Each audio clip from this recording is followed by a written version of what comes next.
মার্কিন president Donald ট্রাম্পের বিস্ফোরক দাবি, তিনি ইরানের সর্বোচ্চ নেতা আয়াতুল্লাহ আলী খামেনিকে সহিংস ও অপমানজনক মৃত্যু থেকে রক্ষা করেছেন। এ দাবিতে তীব্র প্রতিক্রিয়া জানিয়েছে তেহরান।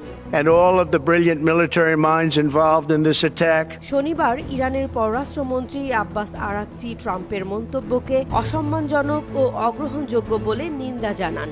সামাজিক যোগাযোগ মাধ্যম এক্সে দেয়া পোস্টে তিনি লেখেন, প্রেসিডেন্ট ট্রাম্প যদি মনে প্রাণে চুক্তি করতে চান তাহলে তাকে আয়াতুল্লাহ খামেনির প্রতি অসম্মানজনক ভাষা ব্যবহার করা বন্ধ করতে হবে এবং তার কোটি ভক্তের অনুভূতিতে আঘাত দেয়া থেকে বিরত থাকতে হবে।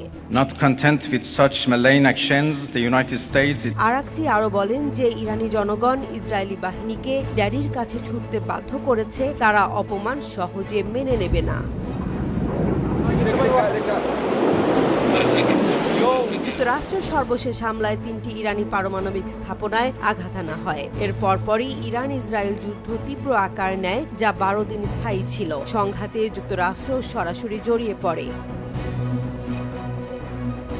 ট্রাম্প ট্রুথ সোশ্যালে দাবি করেন, আমি জানতাম খামেনি কোথায় ছিলেন, আমি ইসরায়েল বা যুক্তরাষ্ট্রকে তাকে হত্যা করতে দেইনি। একই সঙ্গে জানান, নিষেধাজ্ঞা শিথিলের প্রক্রিয়াও থামিয়ে দিয়েছেন তিনি। তবে ইরান স্পষ্ট জানিয়ে দিয়েছে, যুক্তরাষ্ট্রের সঙ্গে পরমাণু আলোচনায় ফেরার কোনো পরিকল্পনা তাদের নেই।